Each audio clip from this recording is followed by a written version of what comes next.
Hi, I am Mahalakshmi Arun Rajkumaran, co-founder of Consult Kriba. Consult Kriba is an exports growth consultancy that helps exporters to automate your sales and growth process. Today in this video, we are going to see about India-UK comprehensive economic and trade agreement that is coming into force on 15th July. Today we will see about what are this agreement will cover, which are the sector that will benefit from this agreement, and what are the activities you should do to ensure you are taking this opportunity ahead.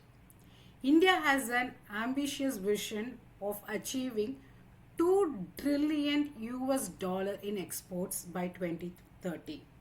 So as an Indian exporter, we should maximize the agreements like this to grow our export business.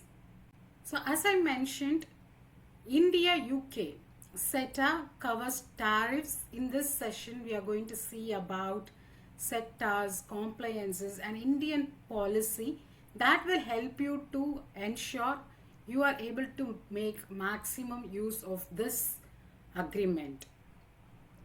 So if we see about this CETA, this is scheduled to enter into force on 15th July 2026. According to this agreement, the officials declared that 99% of Indian products will have duty-free access to UK.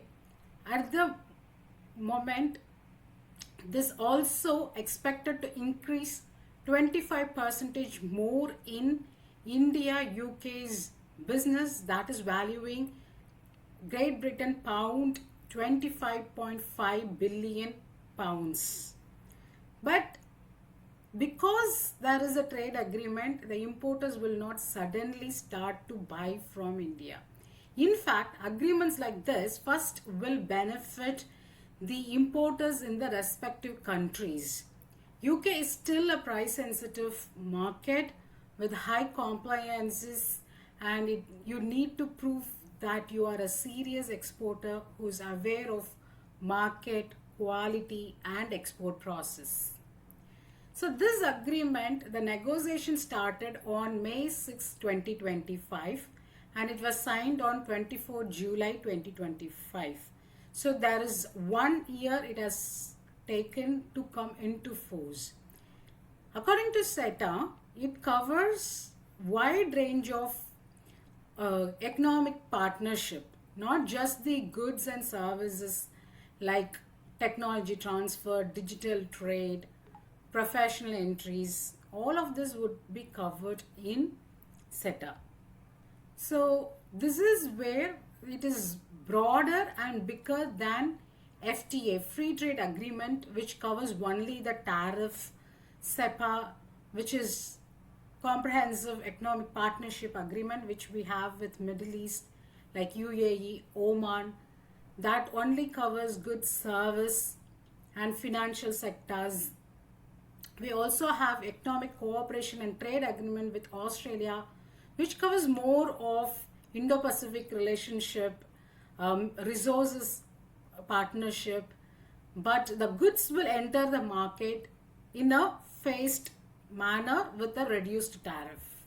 So if we see the real condition of India's export to UK, India face quite a lot of tariff, that is import duty. Processed food face up to 70%, marine products 21.5%, but still we have 10% of market share for marine products in UK.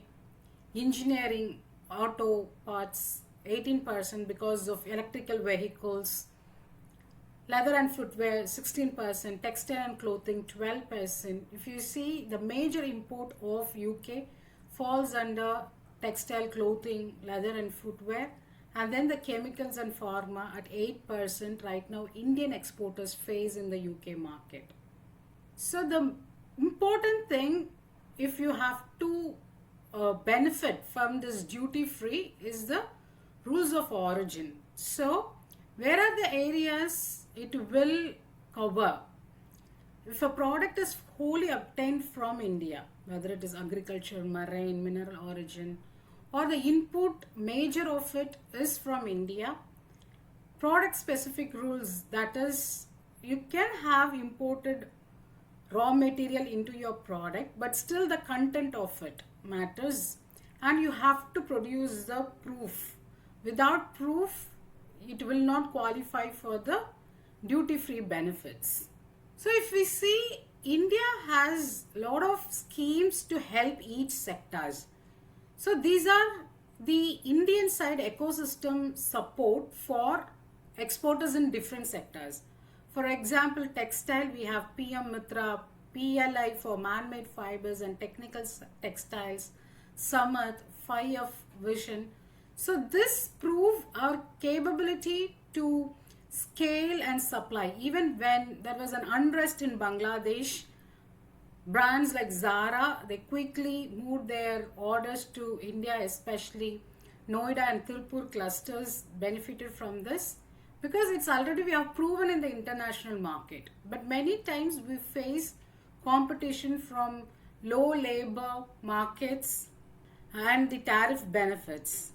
And for leather and footwear, we have CLE promotions, that is Indian Footwear and Leather Development Programs. So we have already proved our designs, compliances, retail packaging in the international market.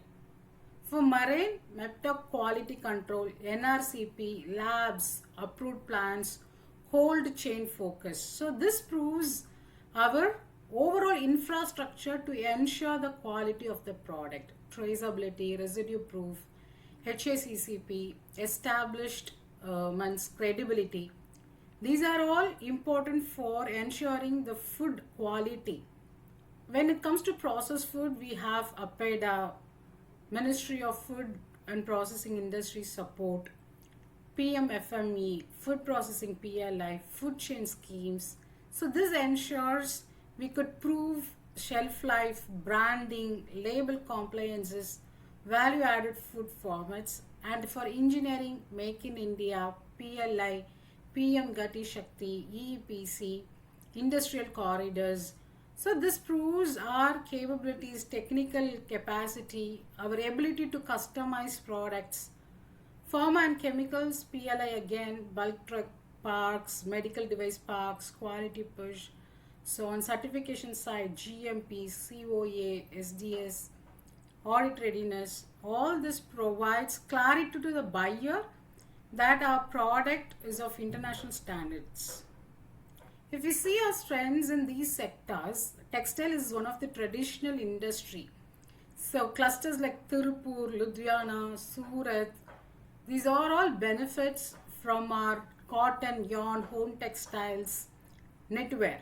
When it comes to leather and footwear, Kanpur, Agra, Chennai, Ambur, Vaniambari, Kolkata. So these places have very long manufacturing history. When we take of marine, we are a major seafood producer and exporter, with frozen category being a very strong category when it comes to shrimp. So Andhra Pradesh, Gujarat, Tamil Nadu, all these clusters have a very good opportunity to double the exports in the time period of 3 to 5 years, because the market already exists. It is just the competitiveness and our focus to invest in the quality infrastructure and compliances part. So when it comes to frozen food, as per APEDA, UK is our largest, around 14% of our export basket goes to UK, and UK is one of our topmost importer in processed food. With this CETA in place, the 70% tariff will be reduced. Also, UK importers have to register in their custom systems, where they have to register declaring their product is arriving into the country, and they have to also obtain health certificates, which used to take long period.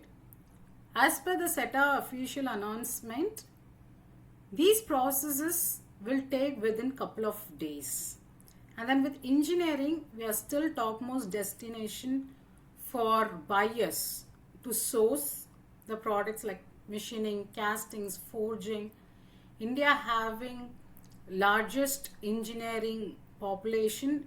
We have a very good opportunity in engineering sectors.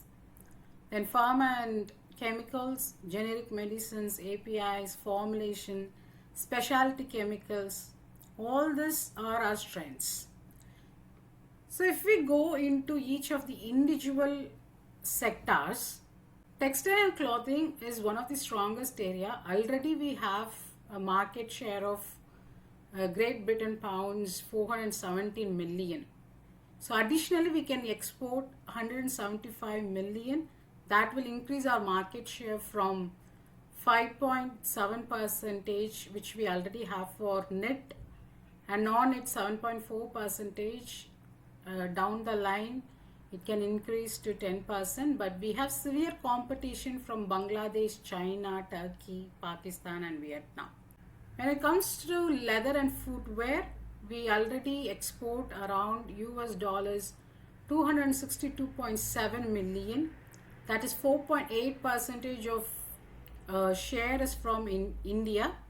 This can increase to 55 million in pounds. Additional imports can be done, but we have to ensure our footwear composition, UK recheck, material declaration, barcode, and the consistency of the product. When it comes to marine, we already export 116.9 million US dollar worth of product. This can increase up to 8.5 percentage. Our strongest area, frozen shrimp and frozen fish. So the opportunity is well ahead. We have to ensure that our minimal residue level limits, allergen disclosure, all these are well within check, a clear label, because the importers, when they import, the first entry point is customs. So the IPAFFS check are very stringent. We have to provide a proper labeling, disclosure and shelf life to ensure the importers can import at ease. So engineering and auto components, we already exporting $1 billion worth of exports is already happening from India, and this is a proof the sectors electric, electronic, machinery, boilers, iron and steel, articles of iron and steel vehicles. For chemicals and pharmaceuticals, we are already exporting 1.1 billion US dollar worth of products, and this may increase to 572 million US dollars in worth. But we have to go through the Medicines and Healthcare Products Regulatory Agency in UK to ensure your product is approved. You have a license, that's the route. So the compliances play a very important role in each sector, starting from textile, footwear, marine, food, engineering, chemicals and pharma, because these products, majority of it, have direct impact on the consumers and their economy. So when you ensure that you are operating from the right clusters, you can prove your product origin, compliances, still keeping the cost very competitive, have a very good network of importers, retailers, then your product, the first entry may be difficult for those who are already exporting. We will see an increase as the years go by. So if you are struggling to build your network in overseas and having challenges in knowing market updates, networking, Consult Hiba has a community with a vision to achieve India's 2030 vision. You can join that community where we encourage networking with serious exporters and different experts in the exports ecosystem. So in 90 days, you will be able to completely prepare yourself for this market if you're starting very new.